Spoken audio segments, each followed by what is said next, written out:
2 പത്രോസ് 3-ാം അധ്യായത്തിൻ്റെ കണ്ടിന്യൂഷനാണ്. എന്നെ കേൾക്കുന്ന പ്രിയപ്പെട്ടവർ, ഞാൻ എന്തിനാണ് ഇത് പറയുന്നത്?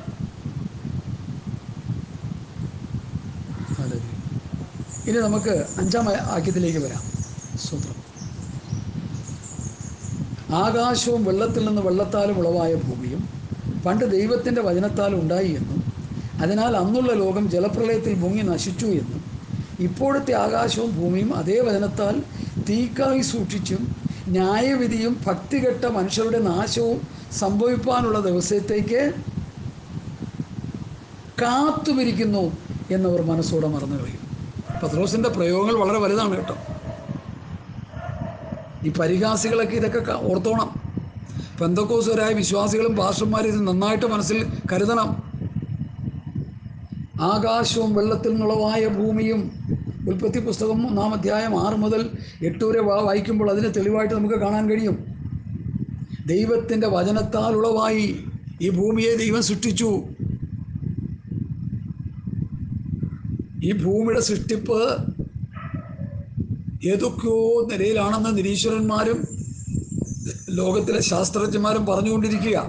അവരവിടെ കിടന്ന് പറയട്ടെ.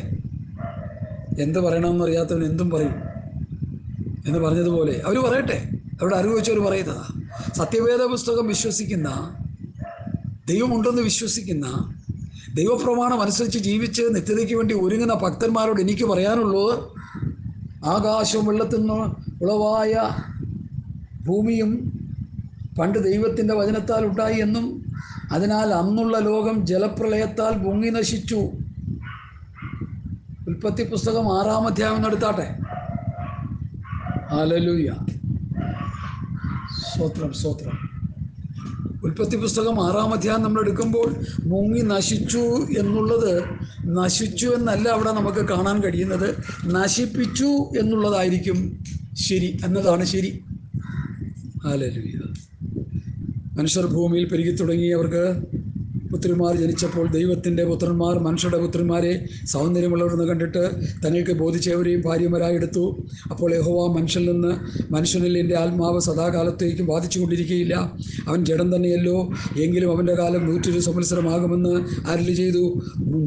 969 സംവത്സരം ഉണ്ടായിരുന്ന മെഥുശലേഖിൻ്റെ ആയുസ് ഉൽപ്പത്തി 5:27 ഉണ്ടായിരുന്ന ആയുസ് 6-ാം അധ്യായം 36-ന്റെ 2-3 വാക്യത്തിലേക്ക് വന്നപ്പോൾ, 3-ാം വാക്യത്തിൽ വന്നപ്പോൾ 120 സംവത്സരമായി. എന്ത് സംഭവിച്ചു? തങ്ങൾക്ക് ബോധിച്ചതുപോലെ നടന്നു, തന്നിഷ്ടം പ്രകാരം നടന്നു. പ്രമാണം കയ്യിൽ വെച്ചിട്ട് തങ്ങൾക്ക് ബോധിച്ചതുപോലെ ഉപദേശിക്കുകയും ബോധിച്ചതുപോലെ ജീവിക്കുകയും ചെയ്യുന്നവരോട് എനിക്ക് പറയാനുള്ളത്, മധ്യായുസെങ്കിൽ തട്ടിപ്പോകാതിരിക്കണമെങ്കിൽ പ്രമാണമനുസരിച്ച് ജീവിക്കുകയും അത് പ്രസംഗിക്കുകയും ചെയ്യണം. ഞാൻ ആത്മനിയോഗത്താൽ ഈ ദൂത് വിളിച്ച് പറയുക. പിന്നെ നമ്മളിതിനെ ഇടയ്ക്ക് അതും ഇതുമൊക്കെ പറയും. നമുക്ക് എന്താ പറഞ്ഞുകൂടാത്തത്? ഒരു ലൈസൻസും ഇല്ലല്ലോ നമുക്ക് പറയാൻ. പാസ്റ്റർ എന്നുള്ള ലൈസൻസ് നമുക്ക് കിട്ടിയിരിക്കുക, അതുകൊണ്ട് എന്തും പറയാം പാടില്ല. എന്തും പറയാനും എന്തും പഠിപ്പിക്കാനും എങ്ങനെയും ജീവിക്കാനും നമുക്ക് അവസ്ഥയില്ല. തിന്നാനും കുടിക്കാനും നടക്കാനും ജീവിക്കാനും ഒക്കെ പ്രമാണമുണ്ട്. ആ കുത്തിയിരുന്ന് വായിച്ചു പഠിക്കണം. സത്യവേദ പുസ്തകം വായിച്ചു പഠിക്കണം. ദാനിയേലിൻ്റെ മുമ്പിൽ രാജാവിൻ്റെ ആഹാരവും രാജാവിൻ്റെ വീഞ്ഞും വിളമ്പിക്കൊടുത്തു. ദാനിയേൽ എന്താ പറഞ്ഞത്? രാജാവ് മേടിക്കുന്ന ഭോജനം കൊണ്ടും രാജാവിൻ്റെ വീഞ്ഞു കൊണ്ടും ഞാൻ എൻ്റെ ഹൃദയത്തെ അശുദ്ധമാക്കിയില്ലെന്ന് ഞാൻ എൻ്റെ ജീവിതത്തെ ദാനിയേൽ ഹൃദയത്തിൽ തീരുമാനിച്ചു. താൻ തനിക്ക് തന്നെ അശുദ്ധി വരുത്തില്ല എന്ന് ഹൃദയത്തിൽ തീരുമാനിച്ചു. കിട്ടുന്നതൊക്കെ വെട്ടി വിഴുങ്ങാനും കിട്ടുന്നതൊക്കെ കേൾക്കാനും എല്ലായിടത്തും പോയി പ്രസംഗം കേൾക്കാനും എല്ലായിടത്തും പോയി തിന്നാനും കുടിക്കാനും നമുക്ക് വ്യവസ്ഥയില്ല. ഹല്ലേലൂയ. ഇവിടെ ഉൽപ്പത്തി 6-ൽ തങ്ങൾക്ക് ബോധിച്ച പോലെ നടന്നപ്പോൾ ആയുസ് 120 വയസ്സായി കുറച്ചു. മോശ പ്രസംഗിച്ചപ്പോൾ 70-ഉം 80-ഉം ആയി. ഇന്ന് ആരോഗ്യ വിദഗ്ധർ പറയുന്നത് 50 വന്ന് നിൽക്കുകയാണ്. എൻ്റെ മക്കളോടൊരിക്കൽ ഞാൻ പറഞ്ഞു 50 ഒക്കെ ആകുമ്പോൾ പെട്ടി കയറും. ചിലപ്പോൾ ചിലപ്പോൾ ഇവിടെ കണ്ടെന്ന് വരും. ഒന്നും പറയാൻ പറ്റത്തില്ല നമുക്ക്. ഞങ്ങളെ ദൈവവചനം പഠിപ്പിച്ച 96-കാരൻ ജീവിച്ചിരുന്നപ്പോൾ 59-കാരൻ മരിച്ചുപോയി. മനസ്സിലായി? അതുകൊണ്ടാണ് ഞാൻ പറഞ്ഞത്, അപ്പന്മാരുടെ കൈകൾ മക്കളുടെ ശവപ്പെട്ടിയിൽ പിടിക്കാൻ അവസരം കൊടുക്കരുത്. ഒരു ദൂതാണ്, ഏറ്റെടുത്തോണം. ഹല്ലേലൂയ. ഇവിടെ പറയുന്നു തങ്ങൾക്ക് ബോധിച്ച പോലെ നടന്നപ്പോൾ ആയുസ് 120 സംവത്സരമായി. ഇനി നമ്മൾ പത്രോസ് പറഞ്ഞ വിഷയത്തെക്കുറിച്ച് ഒരു ചെറിയ പഠനം ഉൽപ്പത്തിയിൽ നിന്ന് നടത്തുകയാണ്. ഭൂമിയിൽ മനുഷ്യൻ്റെ ദുഷ്ടത വലിയതെന്നും അവൻ്റെ ഹൃദയവിചാരങ്ങളുടെ നിരൂപണമൊക്കെയും എല്ലായ്പ്പോഴും ദോഷമുള്ളതെന്ന് യഹോവ കണ്ടു. താൻ ഭൂമിയിൽ മനുഷ്യനെ ഉണ്ടാക്കിക്കൊണ്ട് യഹോവ അനുതപിച്ചു. അതവൻ്റെ ഹൃദയത്തിന് ദുഃഖമായി. ഞാൻ സൃഷ്ടിച്ചുള്ള മനുഷ്യനെ ഭൂമിയിൽ നിന്ന് നശിപ്പിച്ചു കളയും. മനുഷ്യനെയും മൃഗത്തെയും ഇഴജാതിയെയും ആകാശത്തിലെ പക്ഷികളെയും തന്നെ അവയെ ഉണ്ടാക്കിക്കൊണ്ട് ഞാൻ അനുതപിക്കുന്നുവെന്ന് യഹോവ അരുളി ചെയ്തു. എന്നാൽ നോഹയ്ക്ക് യഹോവയുടെ കൃപ ലഭിച്ചു. ഭൂമി വഷളായപ്പോൾ നോഹയ്ക്ക് എന്ത് കിട്ടി? കൃപ ലഭിച്ചു. ഇനി എല്ലാം വായിക്കാനുള്ള സമയമില്ല. ഉൽപ്പത്തി പുസ്തകം 6ഉം 7ഉം അധ്യായം ഈ വചനം കേൾക്കുന്നവർ വായിച്ചു പഠിച്ചോണം. അതിൻ്റെ അവസാന ഭാഗത്ത് അതിൻ്റെ 7ൻ്റെ ഉൽപ്പത്തി 7ൻ്റെ ഒന്നുകൂടി വായിക്കുന്നു. ചില വാക്യങ്ങൾ. അനന്തരം യഹോവ നോഹയോട് കൽപ്പിച്ചതെന്നാൽ നീയും കുടുംബവുമായി പെട്ടകത്തിൽ. അപ്പോൾ അതിനു മുമ്പ് നോഹയോട് ദൈവം എന്ത് പറഞ്ഞു? നീ ഒരു പെട്ടകം ഉണ്ടാക്കാൻ പറഞ്ഞു. അതിന് മരം കൊടുത്തു, മെഷർമെൻറ്റ് കൊടുത്തു, കാര്യങ്ങളെല്ലാം കൊടുത്തു. ഏതൊക്കെ മൃഗങ്ങളെ അതിൻ്റെ ഉള്ളിൽ കയറ്റണം എന്ന് പറഞ്ഞു. ഇതെല്ലാം ചെയ്തു. എന്നിട്ട് പറഞ്ഞു, അനന്തരം യഹോവ നോഹയോട് കൽപ്പിച്ചതെന്നാൽ നീയും സർവ്വ കുടുംബവുമായി പെട്ടകത്തിൽ കിടക്കാം. ഞാൻ നിന്നെ ഈ തലമുറയിൽ എൻ്റെ മുൻപാകെ നീതിമാനായി കണ്ടിരിക്കുന്നു. ശുദ്ധിയുള്ള മൃഗങ്ങളിൽ നിന്നും ഒക്കെ ഈരണ്ടായിട്ടെടുത്ത് പെട്ടകത്തിൽ കയറ്റിയിട്ട് എന്ത് ചെയ്തു? പെട്ടകത്തിൻ്റെ വാതിൽ യഹോവ അടച്ചു, ജലപ്രളയം വരുത്തി. ദൈവം ജലപ്രളയം കൊണ്ട് അന്നത്തെ നോഹയുടെ കാലഘട്ടത്തിലെ ദൈവപ്രമാണം പുറംകാലുകൊണ്ട് തട്ടിക്കളഞ്ഞ ജനത്തെ ദൈവം ന്യായം വിധിച്ചു. 120 വർഷം നോഹ പ്രസംഗിച്ചതെന്നാണ് ഡെയ്സ് ബൈബിളിൻ്റെ ഫുട് നോട്ടിലൊക്കെ ഞങ്ങൾ പഠിച്ചത്. 120 വർഷം നോഹ പ്രസംഗിച്ചു, ഒരുത്തിനും രക്ഷപ്പെട്ടില്ല. പ്രസംഗിച്ച് പാസ്റ്ററും ഭാര്യയും മക്കളെങ്കിലും പെട്ടകത്തിൻ്റെ ഉള്ളിൽ കയറിക്കോണം കേട്ടോ. വിശ്വാസികളെ കയറ്റാൻ പറ്റിയില്ലേ? ഒരാഴ്ച മുഴുവൻ പ്രസംഗിച്ചിട്ട് നരകത്തിൽ പോയി കിടക്കല്. പലർക്കും ആ ഗതികെട്ട അവസ്ഥ ഉണ്ടാകുമെന്ന് ഞാൻ വിചാരിക്കുക. കാരണം പറയുന്നത് മുഴുവൻ ദുരുപദേശം, ഊതിയിട്ട് ഉന്തിയിട്ട് കുരപ്പിച്ച് ചിരിപ്പിച്ച് ഛർദ്ദിപ്പിച്ച് വിശ്വാസികളെ നിത്യ നരകാഗ്നിയിലേക്ക് കൊണ്ടുപോകാൻ പ്രസംഗിച്ചുകൊണ്ടിരിക്കുന്നു. പിന്നെ ഏത് സ്വർഗത്തിലാണ് പോകുന്നത്? അതുകൊണ്ട് പ്രസംഗം നല്ലതാണ്, പക്ഷേ വ്യവസ്ഥ വിട്ടാണെങ്കിൽ അത് നരകത്തിലേക്ക് പോകത്തുള്ളൂ എന്ന് ദൈവമക്കൾ, ദൈവദാസന്മാർ ഓർത്തുകൊള്ളേണം. യോഹോട് പറഞ്ഞു പെട്ടകത്തിനുള്ളിൽ കയറാൻ പറഞ്ഞു. കയറിയവരൊക്കെ രക്ഷപ്പെട്ടു. അല്ലാത്തവർക്ക് എന്ത് കിട്ടി? ശിക്ഷ കിട്ടി. അവർ നശിച്ചുപോയി. പെട്ടകത്തിൽ കയറാതെ അവർ നശിച്ചുപോയി. ഇത് അന്ത്യകാലത്ത് ക്രിസ്തുവാകുന്ന പെട്ടകത്തെ നമ്മുടെ മുമ്പിൽ നിർത്തിയിരിക്കുക. ഈ ക്രിസ്തുവിൻ്റെ പെട്ടകത്തിൽ കയറി രക്ഷപ്പെട്ടാൽ, ക്രിസ്തുവിൻ്റെ പ്രമാണം അനുസരിച്ച് ജീവിച്ചാൽ ആ പെട്ടകത്തിൽ കയറി രക്ഷപ്പെടാം. ഇല്ലെങ്കിൽ നമ്മുടെ കാര്യവും പോക്ക് തന്നെ. ക്രിസ്തുവിൻ്റെ ഉപദേശത്തിൽ നിലനിൽക്കാതെ അതിർവിട്ട് പോയാൽ നമ്മുടെ കാര്യം പോക്ക. ഹല്ലേലൂയ, ഹല്ലേലൂയ. ഞങ്ങൾ നിങ്ങളോട് അറിയിച്ചതിന് വിപരീതമായി ഞങ്ങളാകട്ടെ, സ്വർഗത്തിൽ ദൂതനാകട്ടെ, നമ്മുടെ സുവിശേഷം അറിയിച്ചാൽ അവൻ ശപിക്കപ്പെട്ടവൻ. അപ്പോൾ ദൈവമക്കളെ, നമ്മളൊരു കാര്യം ഓർക്കണം, നമ്മൾ ശാപഗ്രസ്തമായി പോകാനിടവരരുത്. ഹല്ലേലൂയ. അപ്പോസ്തലൻ പറയുന്ന ഉപദേശം അനുസരിച്ച് ജീവിച്ചില്ലെങ്കിൽ ഈ പെട്ടകത്തിൻ്റെ ഉള്ളിൽ നമുക്ക് സീറ്റില്ല. ക്രിസ്തുവിൻ്റെ പ്രമാണം, ക്രിസ്തുവിൻ്റെ ഉപദേശം, പത്യവചനം, പത്യോപദേശം, അപ്പോസ്തല ഉപദേശം, രാജകീയനായ പ്രമാണം, സ്വാതന്ത്ര്യത്തിൻ്റെ തികഞ്ഞനായ പ്രമാണം, കർത്താവായ യേശുക്രിസ്തുവിൻ്റെ പത്യവചനം, ഭക്തിക്കൊത്ത ഉപദേശം അനുസരിച്ച് ജീവിക്കാത്തവർക്ക് ഈ പെട്ടകത്തിൽ പ്രവേശനം ഇല്ല. നിന്റെ കാര്യം പോക്കാം. ഈ ശപിക്കപ്പെട്ടവരെന്നുള്ള വിഷയം എൻ്റെ ഹൃദയത്തിൽ രാവിലെ കർത്താവ് തന്നാനിടയായി. ഞാനതെടുത്ത് ധ്യാനിക്കാനിടയായി. ദുഷ്ടമോണി ആവർത്തന പുസ്തകം 27-ാം അധ്യായത്തിൻ്റെ 11 മുതൽ.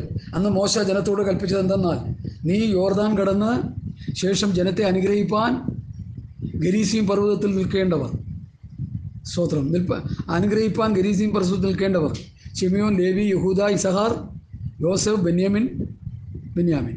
ശപിപ്പാൻ യബാൽ പർവ്വതത്തിൽ നിൽക്കേണ്ടവരോ രൂബേൻ, ഗാദ്, ആശേർ, സെബുലൂൻ, ദാൻ, നാഫ്താലി. ഹല്ലേലൂയ. അപ്പോൾ ലേവ്യർ എല്ലാ ഇസ്രായേലിനോടും വിളിച്ചു പറഞ്ഞത് എന്തെന്നാൽ, ശപിക്കപ്പെട്ടവർ, പഴയ നിയമത്തിൽ ശപിക്കപ്പെട്ടവർ കേട്ടോ, നിങ്ങൾക്കറിയാവുന്നെങ്കിലും ഒന്നുകൂടി ഒന്ന് ഓർപ്പിച്ചുണർത്തുക. ശില്പിയുടെ കൈപ്പണിയായി യഹോവയ്ക്ക് അറപ്പായ വല്ല വിഗ്രഹങ്ങളെയും കൊത്തി വിഗ്രഹങ്ങളെയും കൊത്തിയോ വാർത്തോ ഉണ്ടാക്കി രഹസ്യത്തിൽ പ്രതിഷ്ഠിക്കുന്നവൻ ശപിക്കപ്പെട്ടവൻ. ജനമെല്ലാം ആമേൻ എന്ന് പറയണം. അപ്പനോ അമ്മയോ നിന്ദിക്കുന്നവർ ശപിക്കപ്പെട്ടവൻ, ജനമെല്ലാം ആമേൻ എന്ന് പറയണം. കൂട്ടുകാരൻ്റെ അതിർ നീക്കുന്നവൻ ശപിക്കപ്പെട്ടവൻ, ജനമെല്ലാം ആമേൻ എന്ന് പറയണം. കുരുടനെ വഴിതെറ്റിക്കുന്നവൻ ശപിക്കപ്പെട്ടവൻ, ജനമെല്ലാം ആമേൻ എന്ന് പറയണം. പരദേശിയെയും അനാഥൻ്റെയും വിധവയുടെയും ന്യായം മറിച്ചു കളയുന്നവൻ ശപിക്കപ്പെട്ടവൻ, ജനമെല്ലാം ആമേൻ എന്ന് പറയണം. അപ്പൻ്റെ ഭാര്യയോടുകൂടി ശയിക്കുന്നവൻ, അപ്പൻ്റെ വസ്ത്രം നീക്കിയത് കൊണ്ട് ശപിക്കപ്പെട്ടവൻ, ജനമെല്ലാം ആമേൻ എന്ന് പറയണം. വല്ല മൃഗങ്ങളോടുകൂടി ശവിക്കുന്നവൻ ശപിക്കപ്പെട്ടവൻ, ജനമെല്ലാം ആമേൻ എന്ന് പറയണം. അപ്പൻ്റെ മകളോ അമ്മയുടെ മകളോ ആയ സഹോദരിയോടുകൂടി ശയിക്കുന്നവൻ ശപിക്കപ്പെട്ടവൻ, ജനമെല്ലാം ആമേൻ എന്ന് പറയണം. അമ്മാവി അമ്മയോടുകൂടി ശയിക്കുന്നവൻ ശപിക്കപ്പെട്ടവൻ, ജനമെല്ലാം ആമേൻ എന്ന് പറയണം. കൂട്ടുകാരനെ രഹസ്യമായി കൊല്ലുന്നവൻ ശപിക്കപ്പെട്ടവൻ, ജനമെല്ലാം ആമേൻ എന്ന് പറയണം. കുറ്റമില്ലാത്തവനെ കൊല്ലേണ്ടതിന് പ്രതിഫലം വാങ്ങുന്നവൻ ശപിക്കപ്പെട്ടവൻ, ജനമെല്ലാം ആമേൻ എന്ന് പറയണം. ഈ ന്യായപ്രമാണത്തിലെ വചനങ്ങൾ പ്രമാണമാക്കി അനുസരിച്ച് നടക്കാത്തവൻ ശപിക്കപ്പെട്ടവൻ, ജനമെല്ലാം ആമേൻ എന്ന് പറയണം. 12 കൂട്ടം കാര്യങ്ങളാണ് ഇവിടെ ഇരിക്കുന്നത്. വായിച്ചു പഠിച്ചോണം. ആവർത്തനം 27-11 മുതൽ 26 വരെയുള്ള കൂട്ടത്തിൽ 12 കൂട്ടം പാപം ചെയ്യുന്നവരെ ശപിക്കപ്പെട്ടവരെന്ന് എഴുതി. യിരെമ്യാ പ്രവചനം 48-ാം അധ്യായത്തിൻ്റെ 10-ാം വാക്യം. യിരെമ്യാവ് 48-10. ഹല്ലേലൂയ, സ്തോത്രം. എന്താന്ന് നോക്കാം. Hallelujah, hallelujah. യഹോവയുടെ പ്രവൃത്തി ഉദാസീനതയോടെ ചെയ്യുന്നവൻ ശപിക്കപ്പെട്ടവൻ, രക്തം ചൊരിയാതെ വാൾ അടക്കി വയ്ക്കുന്നവൻ ശപിക്കപ്പെട്ടവൻ. ഇതിലൊക്കെ ഒത്തിരി അർത്ഥങ്ങളുണ്ട് കേട്ടോ, അങ്ങോട്ടൊന്നും പോകാൻ എനിക്ക് സമയമില്ല. എന്നാൽ പുതിയ നിയമത്തിൽ വരുമ്പോൾ ഗലാത്യ ലേഖനം 1-ാം അധ്യായത്തിൻ്റെ 6 മുതലുള്ള വാക്യങ്ങൾ വായിച്ച് പഠിച്ചാൽ ശപിക്കപ്പെട്ടവർ ആരാണെന്ന് പുതിയ നിയമം വ്യക്തമായി പഠിപ്പിക്കുന്നു. അതൊന്ന് പഠിക്കാൻ നമുക്കിന്ന് പിൽക്കാലം. ക്രിസ്തുവിൻ്റെ കൃപയാൽ നിങ്ങളെ വിളിച്ചവനെ വിട്ട് ഇത്ര വേഗത്തിൽ വേറൊരു സുവിശേഷത്തിലേക്ക് മറിയുന്നുകൊണ്ട് ഞാൻ ആശ്ചര്യപ്പെടുന്നു. അത് വേറൊരു സുവിശേഷം എന്നല്ല, ചിലർ നിങ്ങളെ കലക്കി ക്രിസ്തുവിൻ്റെ സുവിശേഷം മറിച്ച് കളയുവാൻ ഇച്ഛിക്കുന്നു എന്നത്രേ. എന്നാൽ ഞങ്ങൾ നിങ്ങളോട് അറിയിച്ചതിന് വിപരീതമായി ഞങ്ങളാകട്ടെ, സ്വർഗത്തിൽ നിന്നൊരു ദൂതനാകട്ടെ നിങ്ങളോട് സുവിശേഷം അറിയിച്ചാൽ അവൻ ശപിക്കപ്പെട്ടവൻ. 12 കൂട്ടം കാര്യങ്ങൾ ചെയ്താൽ ശപിക്കപ്പെട്ടവനെന്ന് ഓൾഡ് ടെസ്റ്റ്മെൻറ്റ് പഠിപ്പിക്കുമ്പോൾ ഇവിടെ ഒരു കൂട്ടം ചെയ്താൽ മതി, ശപിക്കപ്പെടും. ഏതാണത്? ഞങ്ങൾ നിങ്ങളോട് അറിയിച്ചതിന് വിപരീതമായി ഞങ്ങളാകട്ടെ, സ്വർഗത്തിൽ നിന്നൊരു ദൂതനാകട്ടെ നിങ്ങളോട് സുവിശേഷം അറിയിച്ചാൽ അവൻ ശപിക്കപ്പെട്ടവൻ. ബഹുമാനപ്പെട്ട പാസ്റ്റർമാരെ, ബഹുമാനപ്പെട്ട വിശ്വാസികളെ, ദൈവമക്കളെ, ദൈവസഭയെ, ക്രൈസ്തവ സമൂഹമേ, ഈ വാക്ക് നിങ്ങൾ ഓർത്തുകൊള്ളുക. എൻ്റെ അഭിപ്രായം ഒന്നും ഞാൻ പറയുന്നില്ല. ദൈവത്തിൻ്റെ വചനം, നല്ല പ്യൂർ വചനം, മായമില്ലാത്ത വചനം, ഞാൻ അങ്ങനെ തന്നെ എടുത്തു തരിക. ഒരായുസ് മുഴുവൻ സുവിശേഷ വിലയിട്ട് ശപിക്കപ്പെട്ടവനായി നരകാഗ്നി പോയി കിടക്കേണ്ട ഗതികെട്ട അവസ്ഥ വരരുത്.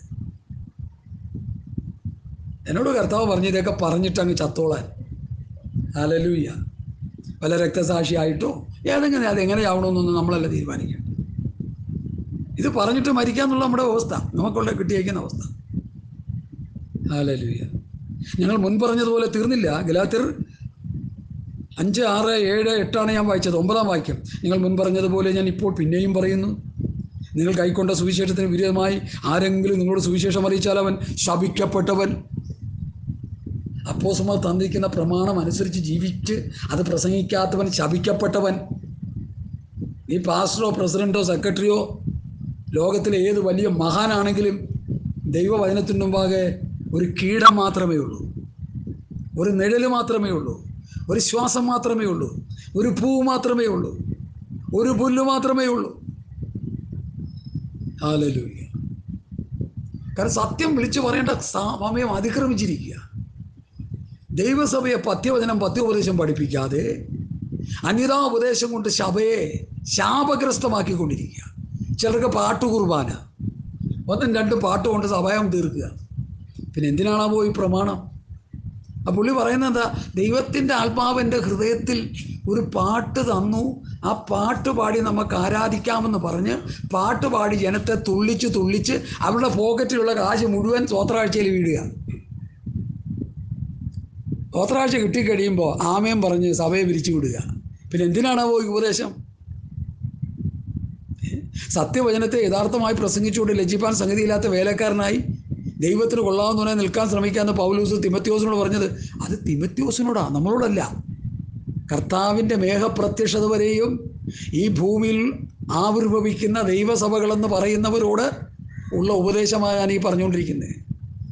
ഒരു പ്രസ്ഥാനത്തോടും ഞാൻ പേരെടുത്ത് പറയുന്നില്ല. എല്ലാ പ്രസ്ഥാനങ്ങളും പെന്തക്കോ സമൂഹമാണെങ്കിൽ, പെന്തക്കോ സഭയാണെങ്കിൽ ഈ ഉപദേശം അനുസരിച്ചിരിക്കണം. അല്ലെങ്കിൽ അവർ ശാപഗ്രസ്തരായി പോകുമെന്ന് ദൈവവചനത്തിലൂടെ ഞാൻ വിളിച്ചു പറയുക. ഞങ്ങൾ നിങ്ങളോട് അറിയിച്ചതിന് വിപരീതമായി സ്വർഗീയ പിതാവ് തൻ്റെ പുത്രന് ഉപദേശം കൊടുത്തു. പുത്രനത് ആർക്ക് കൊടുത്തു? അപ്പോസ്തലന്മാർക്ക് കൊടുത്തു. അപ്പോസ്തലന്മാർ ആർക്ക് കൊടുത്തു? പുതിയ നിയമസഭയ്ക്ക് കൊടുത്തു. പുതിയ നിയമസഭ അത് വേണം പഠിക്കാൻ, അത് വേണം പ്രസംഗിക്കാൻ. നിങ്ങൾക്ക് തോന്നിയെന്നതൊക്കെ പറയാനായിട്ട് വീട്ടിൽ ആഹാരം കഴിച്ചുകൊണ്ടിരിക്കുമ്പോൾ ഭക്ഷണമേശയിലൊക്കെ പറഞ്ഞാൽ മതി. സഭായോഗത്തിന് വരുമ്പോൾ കർത്താവായ യേശുക്രിസ്തുവിൻ്റെ പത്യവചനവും ഭക്തിക്കത്ത് ഉപദേശവും എടുത്ത് അവരെ പ്രബോധിപ്പിക്കണം. റോമാസഭയെ, കൊരിന്ത് സഭയെ, ഗലാത്യ സഭയെ, എഫേസ സഭയെ, ഫിലിപ്പി സഭയെ, കൊലോസ് സഭയെ, തെസ്സലോനിക്ക സഭയെ അപ്പോസ്തലന്മാർ ഉപദേശിച്ചതുപോലെ ഉപദേശിച്ച് നടത്തി അവരെ ക്രിസ്തുവിൻ്റെ പ്രമാണത്തിൽ തികഞ്ഞവരാക്കണം. ഹല്ലേലൂയ, ഹല്ലേലൂയ, സ്തോത്രം. അല്ലെങ്കിൽ എന്തോ പറ്റും? ശാപഗ്രസ്തമായി പോകേണ്ടി വരും ജനം. ആകാശവും വെള്ളത്തിൽ നിന്നുള്ളതായ ഭൂമിയും പണ്ട് ദൈവത്തിൻ്റെ വചനത്താൽ ഉണ്ടായി എന്നും അതിനാൽ അന്നുള്ള ലോകം ജലപ്രളയത്താൽ മുങ്ങി നശിച്ചു എന്നും, ഈ ജലപ്രളയത്താൽ മുങ്ങി നശിച്ചു എന്ന് പത്രോസ് എഴുതി വരുമ്പോൾ അങ്ങനെ എഴുതുന്നതേ ഉള്ളൂ. മുങ്ങി നശിക്കുകയല്ല, നശിപ്പിക്കുക ചെയ്തത്. പ്രമാണം അനുസരിക്കാത്ത ജാതിയെ, സമൂഹത്തെ ദൈവം നശിപ്പിക്കുന്ന ദൈവമാണ്. അല്ല, സംശയമുണ്ടോ? ഇല്ല. ഒരു വാക്യം എടുത്ത് വായിച്ചേ. പുസ്തകമില്ലേ കയ്യിൽ? എടുത്ത് വായിച്ചേ. എബ്രായ ലേഖനം. കണ്ണിലെഴുതാൻ ലേപം വിലയ്ക്ക് വാങ്ങും. സ്തോത്രം. എബ്രായ ലേഖനത്തിൽ പൗലോസ് പറഞ്ഞിരിക്കുന്ന ആ ഉപദേശം വായിച്ച് പഠിച്ചാൽ ക്ലിയർ ആകുമല്ലോ. 10 എത്രയോ പ്രാവശ്യം ഞാൻ വായിച്ചതാ. പിന്നെയും വായിക്കാൻ പ്രേരണ കിട്ടുന്നുണ്ടോ വായിക്കുന്നത്? 10:26 മുതൽ സത്യത്തിന് പരിജ്ഞാനം ലഭിച്ച ശേഷം മനഃപൂർവ്വം പാപം ചെയ്താൽ പാപങ്ങൾക്ക് വേണ്ടി ഇനിയൊരു യാഗം ശേഷിക്കാതെ ന്യായവിധിക്കായി ഭയങ്കരമായ പ്രതീക്ഷയും എതിരാളികളെ ദഹിപ്പിക്കുവാനുള്ള ക്രോധാഗ്നിമേ ഉള്ളൂ. കേട്ടോ, മോശയുടെ പ്രമാണം അനുസരിക്കാത്തവന് കരുണ കൂടാതെ 2-3 സാക്ഷികളുടെ വാമൊഴി കേട്ട് മരണശിക്ഷ കൽപ്പിക്കുന്നുവല്ലോ. അടുത്ത്, ക്രിസ്തുവിൻ്റെ പ്രമാണം അനുസരിക്കാത്തവന് ദൈവത്തിനെ ചവിട്ടിക്കളയുകയും തന്നെ വിശുദ്ധീകരിച്ച നിയമരക്തത്തെ മലിനമെന്ന് നിരൂപിക്കുകയും കൃപയുടെ ആത്മാവിനെ നിന്ദിക്കുകയും ചെയ്യുന്നവൻ എത്ര കഠിനമേറിയ ശിക്ഷയ്ക്ക് പാത്രമാകുമെന്ന് വിചാരിപ്പീൻ. പ്രതികാരം എനിക്കുള്ളത്, ഞാൻ പകരം വീട്ടും എന്ന് കർത്താവ് തൻ്റെ ജനത്തെ ന്യായം വിധിക്കുമെന്ന് അരുളി ചെയ്തവനെ നാം അറിയുന്നുവല്ലോ. ജീവനുള്ള ദൈവത്തിൻ്റെ കയ്യിൽ വീഴുന്നത് എത്ര ഭയങ്കരം. ഇവിടെ പറയുന്നു, ആകാശവും വെള്ളത്തിൽ നിന്ന് വെള്ളത്താലും ഉളവായ ഭൂമിയെ ദൈവം പണ്ട് ദൈവത്തിൻ്റെ വചനത്താൽ ഉണ്ടായി എന്നും അതിനാൽ അന്നുള്ള ലോകത്തെ ജലപ്രളയത്തിൽ മുങ്ങി നശിച്ചു, അതായത് അവരെ നശിപ്പിച്ചു. ഇനി അടുത്ത്, ഇപ്പോഴത്തെ ആകാശവും ഭൂമിയും അതേ വചനത്താൽ തീക്കായി സൂക്ഷിച്ചും ന്യായവിധിയും ഭക്തികെട്ട മനുഷ്യരുടെ നാശവും സംഭവിക്കാനുള്ള ദിവസത്തേക്ക് കാത്തുപിരിക്കുന്നു എന്നവർ മനസ്സോടെ മറന്നു കളയുന്നു. അന്നുള്ള ജനത്തെ ജലപ്രളയം കൊണ്ട് നശിപ്പിച്ചെങ്കിൽ ഇനിയുള്ള ഈ ലോകരാഷ്ട്രങ്ങളെ മുഴുവൻ, ഈ ലോകത്തെ മുഴുവൻ അഗ്നിപ്രളയം കൊണ്ട് ദൈവം നശിപ്പിക്കാൻ പോകുകയാണ്. ഇന്ന് യുദ്ധം നടന്നുകൊണ്ടിരിക്കുന്നു. യുദ്ധം നടക്കുമ്പോൾ വലിയ വലിയ ഹെവി ബോംബൊക്കെ അങ്ങോട്ട് ഇട്ട് കഴിഞ്ഞാൽ അവിടെ വലിയ അഗ്നി കത്തിപ്പടരുക. ഹിരോഷിമ, നാഗസാക്കിയിലൊക്കെ ഇട്ട ബോംബുകളുടെ ചരിത്രങ്ങളൊക്കെ നമുക്ക് യൂട്യൂബിൽ കിട്ടും. സെർച്ച് ചെയ്തൊന്ന് കണ്ടു നോക്കണം. അതൊക്കെ വലിയ തീഗോളമായി മാറി. അവിടെയൊക്കെ ഒരു പ്രദേശത്ത് ബോംബ് വർഷിക്കുമ്പോൾ ആ ദേശം മുഴുവൻ നിന്ന് കത്തുക. അത് ഈ പത്രോസ് എഴുതിയതിന് മുന്നോടിയായിട്ടാണെന്നാണ് ഞാൻ മനസ്സിലാക്കുന്നത്. ജലപ്രളയം കൊണ്ട് ആദ്യത്തെ ലോകത്തെ നശിപ്പിച്ചെങ്കിൽ ഇനിയുള്ള ലോകത്തെ തീഗോളമാക്കി മാറ്റാൻ പോകുക. അർത്ഥം അതെങ്ങനെ സംഭവിക്കും പറയാം. ഇന്ന് ലോകരാഷ്ട്രങ്ങൾ ഏറ്റവും കൂടുതൽ പണം ചെലവഴിക്കുന്നത് എന്തിനാണെന്നറിയാമോ? അവർ ആയുധ ശേഖരണത്തിനാണ്. അതൊരു ദൈവവചന നിവൃത്തിയാണ്. അന്ത്യകാലത്ത് ഒരു വലിയ യുദ്ധം നടക്കുമ്പോൾ എല്ലാ രാജ്യങ്ങളും അവരുടെ കയ്യിലുള്ള മോഡേണായിട്ടുള്ള യുദ്ധോപകരണങ്ങൾ എടുത്ത് അങ്ങോട്ടും ഇങ്ങോട്ടും പ്രാന്തന്മാരെ പോലെ എടുത്ത് പ്രയോഗിക്കുമ്പോൾ ഈ ലോകം ഒരു തീഗോളമായി മാറും. ഞാനത് ഷോർട്ടായിട്ടൊക്കെ പറഞ്ഞതേ ഉള്ളൂ, വിവരിച്ചുകൊണ്ടിരിക്കാൻ എൻ്റെ മുമ്പിൽ സമയമില്ല. അപ്പോൾ പത്രോസ് പറഞ്ഞത് നിറവേറും. ജലപ്രളയം കൊണ്ട് മുങ്ങി നശിച്ച ലോകം രണ്ടാമതൊരു അഗ്നിപ്രളയത്തിന് വേണ്ടി കാത്തിരിക്കുക. സഹോദര, ഇപ്പോഴാകുന്നു സുപ്രസാദകാലം, ഇപ്പോഴാകുന്നു രക്ഷാദിവസം. രക്ഷപ്പെടാനൊരു വഴി, ക്രിസ്തുവാകുന്ന പെട്ടകം ഇതാ നമ്മുടെ മുൻപിൽ പിതാവ് നിർത്തിയിരിക്കുക. യേശുക്രിസ്തുവിനെ രക്ഷിതാവായി സ്വീകരിച്ച്, യേശുക്രിസ്തുവിൻ്റെ കർത്താവും രക്ഷിതാവുമാണെന്ന് ഹൃദയത്തിൽ വിശ്വസിച്ച് സ്വീകരിച്ച്, പിതാവിൻ്റെയും പുത്രൻ്റെയും പരിശുദ്ധാത്മാവിൻ്റെ നാമത്തിൽ സ്നാനപ്പെട്ട്, വാഗ്ദത്തത്തിന് പരിശുദ്ധാത്മാവിനെ പ്രാപിച്ച്, വിശുദ്ധിയിലും വേർപാടിലും ജീവിച്ച്, ക്രിസ്തുവിൻ്റെ പ്രമാണം, ക്രിസ്തുവിൻ്റെ ഉപദേശം അനുസരിച്ച് ജീവിച്ച്, ക്രിസ്തുവിൻ്റെ സമൃദ്ധമായ പ്രായത്തിൻ്റെ അളവിലേക്ക് നടത്തപ്പെട്ടാൽ സ്വർഗത്തിൽ പോവാം. ഇല്ലെങ്കിൽ നേരെ നരകത്തിലോട്ടും പോകാം. ഇത് പെന്തക്കോസ്തുകാരോട് പറയേണ്ടി വരുന്നതിൽ എനിക്ക് ഖേദമുണ്ട്. പറഞ്ഞേ പറ്റൂ. കാരണം രക്ഷിക്കപ്പെട്ടവൻ എന്തിനാണെന്ന് പോലും അവനെ അറിയത്തില്ല. രക്ഷിക്കപ്പെട്ട ഞാനൊക്കെ രക്ഷിക്കപ്പെട്ട എന്തിനാണെന്ന് ഞാൻ പറഞ്ഞ തൂജാറ്റ വില ചെയ്യാനാണ്. വേറൊരാൾ പറയും രക്ഷിക്കപ്പെട്ടത് നല്ല പോലെ ജീവിക്കാനാണ്. വേറൊരുത്തൻ എന്താ പറഞ്ഞ് രക്ഷിക്കപ്പെട്ടതാ, അത് ഞാൻ പാപജീവിതമൊക്കെ വിട്ട് നന്നായി ജീവിക്കണമെന്നൊരു ആഗ്രഹമുള്ളതുകൊണ്ട് രക്ഷിക്കപ്പെട്ടത്. ഇതൊന്നും അല്ല പ്രിയമുള്ളവരെ. രക്ഷിക്കപ്പെടുക എന്ന് പറഞ്ഞാൽ ശിക്ഷാവിധിയിൽ നിന്ന് അകപ്പെടുക എന്നതിൻ്റെ അർത്ഥം. നരകാഗ്നിയിൽ നിന്ന് രക്ഷപ്പെട്ട് നിത്യതയിലേക്ക് പ്രവേശിക്കുക എന്നാണ് രക്ഷിക്കപ്പെട്ടതിൻ്റെ അർത്ഥം. രക്തസാക്ഷി എന്ന് പറഞ്ഞാൽ രക്തം ചൊരിഞ്ഞ് മരിക്കുന്ന സാക്ഷികളാ. സാക്ഷി എന്ന വാക്കിൻ്റെ അർത്ഥം രക്തസാക്ഷിയാ. കർത്താവിൻ്റെ കൂടെ നടന്ന ശിഷ്യന്മാരെല്ലാം രക്തസാക്ഷികളായി. ഇന്നത്തെ ശിഷ്യന്മാരെല്ലാം അവരുടെ ജീവനെ നിലനിർത്താൻ വേണ്ടി കിടന്ന് തലകുത്തി മറിയുക.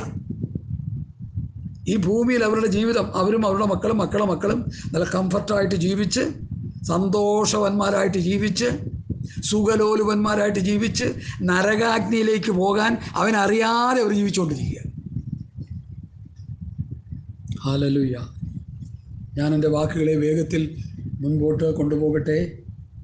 അന്നുള്ള ഭൂമി ജലപ്രളയത്താൽ മുങ്ങി നശിച്ചു എന്നും ഇപ്പോഴത്തെ ആകാശവും ഭൂമിയും അതേ വചനത്താൽ തീക്കായി സൂക്ഷിച്ചും ന്യായവിധിയും ഭക്തികെട്ട മനുഷ്യരുടെ നാശവും സംഭവിക്കാനുള്ള ദിവസത്തേക്ക് കാത്തുപിരിക്കുന്നുവെന്നവർ മനസ്സോടെ മറന്നു കളയുന്നു. വലിയ വ്യാഖ്യാനങ്ങളൊന്നും കൂടാതെ ഞാൻ ചെറിയ തോതിൽ ഈ കാര്യങ്ങൾ നിങ്ങളുടെ ഹൃദയത്തിലേക്കൊന്ന് സ്പ്രെഡ് ചെയ്യാനായിട്ടാണ് ഞാൻ ശ്രമിക്കുന്നത്. എനിക്ക് നിങ്ങൾക്കും രക്ഷപ്പെടാൻ ഒരു വഴിയുണ്ട്.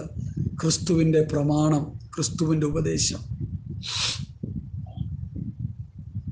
യേശു ക്രിസ്തുവിനെ ക്രൂശിച്ച യഹൂദ പരീശരോട് പത്രോസ് ആത്മനിറവിൽ ആദ്യത്തെ പ്രസംഗത്തിൽ ഇങ്ങനെ പറഞ്ഞു, നിങ്ങൾ അവനെ ക്രൂശിച്ചു. നിങ്ങളാണ് അവരെ ക്രൂശിച്ചത്. അഭിഷേകം പ്രാപിച്ചപ്പോഴാണ് കേട്ടോ പറഞ്ഞത്. അതിനു മുമ്പ് വേലക്കാരുടെ മുമ്പിലൊക്കെ തള്ളി പറഞ്ഞു പത്രോസ്. ഒരു കാര്യമുണ്ട്, അഭിഷേകം പ്രാപിക്കണം, ആത്മശക്തി പ്രാപിക്കണം, വല്ല ഗുണവും വരണമെങ്കിൽ. രക്ഷിക്കപ്പെട്ടതുണ്ടായില്ല, സ്നാനപ്പെട്ടതുണ്ടായില്ല, വാഗ്ദത്തത്തിൽ പരിശുദ്ധാത്മാവിനെ അന്യഭാഷാ ഭാഷണത്തോടെ തന്നെ പ്രാപിക്കണം. പ്രാപിച്ച് ആത്മാവിൽ ആരാധിക്കണം, ആത്മാവിൽ പാടണം, ആത്മാവിൽ പ്രാർത്ഥിക്കണം, ആത്മാവിൽ പ്രസംഗിക്കണം, ആത്മനിറവും ജീവിതം നയിക്കണം, ആത്മാവിനെ അനുസരിച്ച് നടക്കണം, ആത്മാ സ്വഭാവമുള്ളവനായി മാറണം. ഒരു പരിപാടി ഈ ചെപ്പടി വിദ്യ കൊണ്ടൊന്നും സ്വർഗത്ത് പോകുന്ന ആരും കരുതണ്ട, ഒരു മനുഷ്യനും കരുതണ്ട. എൻ്റെ ഈ സന്ദേശം കേൾക്കുന്നവരോട് എനിക്ക് തുറന്നു പറയാനുള്ളത് ഞാൻ പറഞ്ഞുകൊണ്ടിരിക്കുക. ഹല്ലേലൂയ. ഞങ്ങൾക്കൊക്കെ ഇനി എത്ര കാലമാണെന്നൊന്നും അറിയത്തില്ല. ഇനി വല്ലവരും തല്ലിക്കൊല്ലുവോ വല്ലവരും വണ്ടി ഇടിപ്പിച്ച് കൊല്ലുവോ എന്നൊന്നും പറയാൻ പറ്റത്തില്ല. ചാകുന്നവരെ പറയാന്നുള്ളൊരു ഒറ്റ ഡ്യൂട്ടിയേ നമുക്കുള്ളൂ. അതുകൊണ്ട് തുറന്ന് പറയുകയാണ് സഹോദരങ്ങളെ, നമ്മുടെ മാനുഷിക ചിന്താഗതികളെല്ലാം മാറ്റിവെച്ച് ദൈവവചനം അനുസരിച്ച് ആത്മീകരായി ജീവിച്ച് നിത്യതയ്ക്ക് വേണ്ടി നമ്മൾ ഒരുങ്ങണം, നിത്യതയ്ക്ക് വേണ്ടി ഒരുങ്ങണം എന്ന് പറഞ്ഞുകൊണ്ട് പത്രോസിൻ്റെ 2-ാം ലേഖനം 3-ാം അധ്യായത്തിൻ്റെ 8-ാം വാക്യത്തിലേക്ക് ഞാൻ വരുന്നു. എന്നാൽ പ്രിയമുള്ളവരെ, കർത്താവിന് ഒരു ദിവസം 1000 സംവത്സരം പോലെയും 1000 സംവത്സരം ഒരു ദിവസം പോലെ ഇരിക്കുന്നു എന്ന കാര്യം നിങ്ങൾ മറക്കരുത്. ഹല്ലേലൂയ. നമുക്കാണ് ഒത്തിരി നാൾ നമുക്ക് ഭൂമി ജീവിക്കുന്നു നമുക്ക് തോന്നിപ്പോകുന്നു. ദൈവത്തിന് മുൻപാകെ ചില മിനിറ്റുകളെ നമ്മൾ ജീവിക്കുന്നു. 1000 സംവത്സരം ഒരു ദിവസം പോലെ. ഹല്ലേലൂയ. അപ്പോൾ 1000 സംവത്സരം ഒരു ദിവസം നമ്മൾ 60 ദിവസം ജീവിച്ചിരിക്കുന്നു. എത്ര മണിക്കൂർ ജീവിച്ചിരിക്കുന്നു? ചില മിനിറ്റുകളേ ഉള്ളൂ, ചില മിനിറ്റുകളേ ഉള്ളൂ. ഇനി ഒരു മണിക്കൂറൊന്ന് കൂട്ടിക്കോ, അല്ലെങ്കിൽ മിനിറ്റ് സെക്കൻഡൊക്കെ ഉള്ളൂ. ദൈവമക്കളെ, അധിക നാളൊന്നും നമുക്ക് ഭൂമിയിൽ കിട്ടത്തില്ല. വിശ്വാസികളായിട്ടുള്ളവരൊക്കെ 50-നുള്ളിൽ മരിച്ചു പോയിക്കൊണ്ടിരിക്കുന്നവർ ഓർത്ത് ഞാൻ ഭാരപ്പെടുക, ഞെരങ്ങുക. നിനക്ക് നന്മയുണ്ടാകാൻ, നിനക്ക് ദീർഘായുസ്സുണ്ടാകാൻ, നിൻ്റെ അപ്പനെയും അമ്മയും ബഹുമാനിക്കാമെന്ന് ദൈവവചനം പറയുമ്പോൾ അപ്പനെയും അമ്മയും ബഹുമാനിച്ച് ഈ പ്രമാണം അനുസരിച്ച് ജീവിച്ച ആയുസ് തരും, ദീർഘായുസ് തരും. ഇടയ്ക്ക് വെച്ചൊക്കെ തട്ടിപ്പോകുന്നതൊക്കെ ഞാൻ അതിനെക്കുറിച്ച് അങ്ങനെ പറഞ്ഞങ്ങ് വിടുകയാണ്. തർക്കിക്കാനും വാദിക്കാനും ഒന്നും ഞാനില്ല. ദീർഘായുസ് കൊണ്ട് നിനക്ക് തൃപ്തി വരുമെന്ന് പുസ്തകത്തിലുണ്ട്. അപ്പനെയും അമ്മയും ബഹുമാനിച്ചാൽ ആയുസ് കൂട്ടിക്കിട്ടുമെന്ന് പ്രമാണമുണ്ട്. ദൈവവചനത്തിൻ്റെ വ്യവസ്ഥയിൽ നിലനിന്നാൽ ആയുസ് കിട്ടുമെന്നുണ്ട്. എത്ര നാൾ ജീവിച്ചാലും അത്രയും നാൾ വചനമനുസരിച്ച് ജീവിക്കണം. നമ്മൾ അധിക മണിക്കൂറുകളൊന്നും നമ്മൾ ദൈവമുമ്പാകെ ജീവിക്കും, ചില മിനിറ്റുകളേ ഉള്ളൂ നമുക്ക് തോന്നുക. അതുകൊണ്ട് നമ്മളും നമ്മുടെ മക്കളും നമ്മുടെ കൊച്ചുമക്കളെല്ലാം കർത്താവിൻ്റെ മക്കളായി ജീവിച്ച്, ദൈവവൈതലായി ജീവിച്ച്, പ്രത്യാശയോടെ ദൈവകൽപ്പനകളനുസരിച്ച് ജീവിച്ച് പ്രത്യാശയോടെ ലോകത്ത് മാറ്റപ്പെടണം. അതാണ് എൻ്റെ ആഗ്രഹം. അല്ലാതെ ഒരൊറ്റ ആഗ്രഹവും എനിക്കില്ല. ഈ പ്രസംഗം കേട്ടുകൊണ്ടിരിക്കുന്ന യൂട്യൂബിലാണെങ്കിലും വാട്സപ്പിലാണെങ്കിലും ടെലഗ്രാം ആണെങ്കിലും നമ്മൾ തമ്മിൽ ഇനി കണ്ടെന്നൊന്നും വരികയില്ല. ഹല്ലേലൂയ. എന്നാൽ എറണാകുളം ജില്ലയിലും തൃശ്ശൂരിലൊക്കെ ഉള്ളവർക്ക് വേണ്ടി ഞാനൊരു മീറ്റിംഗ് സംഘടിപ്പിക്കുന്നുണ്ട്. ഈ വാട്സപ്പ്, ടെലഗ്രാം, യൂട്യൂബൊക്കെ കാണുന്നവർക്ക് വേണ്ടി ഒരു മീറ്റിംഗ് സംഘടിപ്പിക്കും. എല്ലാവരും കൂടി ഒരുമിച്ച് കൂടി ഒന്ന് പ്രാർത്ഥിച്ച്, നേരിട്ട് കണ്ട് സന്തോഷിച്ച്, മുഖാമുഖമായി ഉപദേശങ്ങൾ കേട്ട് ദൈവവചനത്തിൽ നിന്ന് പഠിച്ച് മുമ്പോട്ട് പോകണമെന്നൊരു ആഗ്രഹം എനിക്കുണ്ട്. അങ്ങനെ ഒരു വേദി ഒരുക്കുന്നുണ്ട്, കർത്താവിൻ്റെ ഒരു താമസമെങ്കിൽ. 9-ാം വാക്യം. ചിലർ താമസമെന്ന് വിചാരിക്കുന്നത് പോലെ കർത്താവ് തൻ്റെ വാഗ്ദത്തം നിവർത്തിപ്പാൻ താമസിക്കുന്നില്ല. എന്താ വാഗ്ദത്തം നിവർത്തിക്കാൻ താമസിക്കാത്തത്?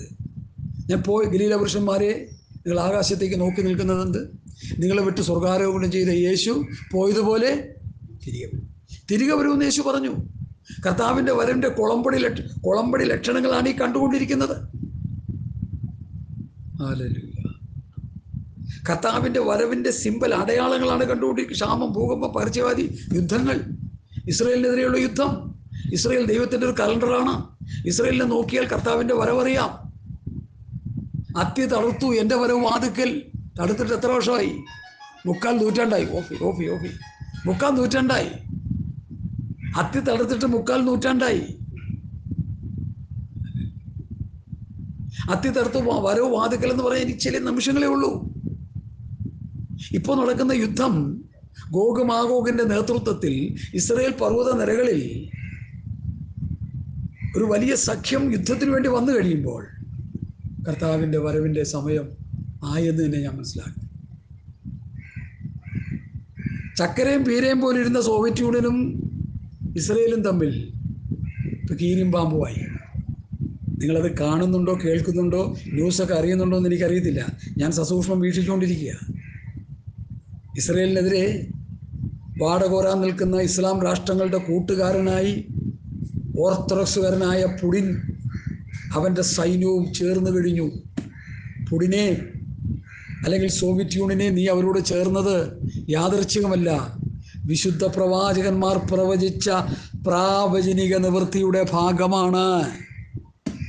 എഹെസ്കേൽ 38-39 അധ്യായം വായിച്ചു പഠിച്ചോ. പ്രവാചകൻ പ്രവചിച്ച പ്രാവചനിക നിവൃത്തിയാണ് ഇസ്രായേൽ പർവ്വതങ്ങളിൽ അവർ വരുമെന്നുള്ളത്. അങ്ങനെ ആ ഘോരമായ യുദ്ധം നടക്കുമ്പോൾ ഇസ്രായേലിൽ 2/3 നശിക്കും. അവർ കുത്തിയെങ്കിലേക്ക് നോക്കി അവർ യഥാസ്ഥാനപ്പെടും.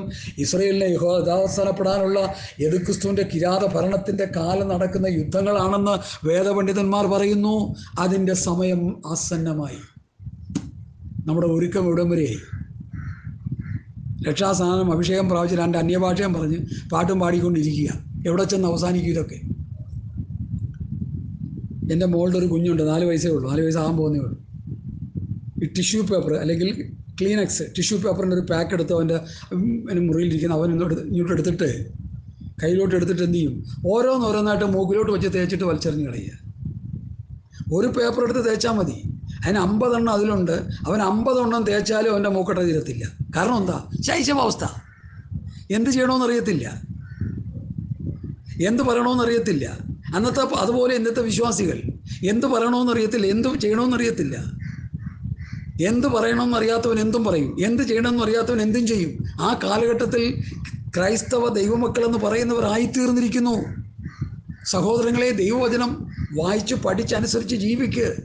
കുറഞ്ഞ പക്ഷം ഞങ്ങൾ വാക്കിനാലോ ലേഖനത്താലോ തന്ന പ്രമാണം എന്ന വ്യവസ്ഥയിൽ പ്രവൃത്തി പുസ്തകം മുതൽ യൂദയുടെ ലേഖനം വരെ 100 പ്രാവശ്യം വായിച്ച് പഠിച്ചനുസരിച്ച് പുതിയ നിയമസഭയുടെ ഉപദേശം എന്താണെന്ന് മനസ്സിലാക്കി ഞങ്ങൾ വാക്കിനാലോ ലേഖനത്താലോ തന്ന പ്രമാണങ്ങളെ അനുസരിച്ച് ജീവിച്ച് കർത്താവിൻ്റെ വരവിന് വേണ്ടി ഒരുങ്ങ്. അല്ലെങ്കിൽ നിത്യത നഷ്ടമാകും.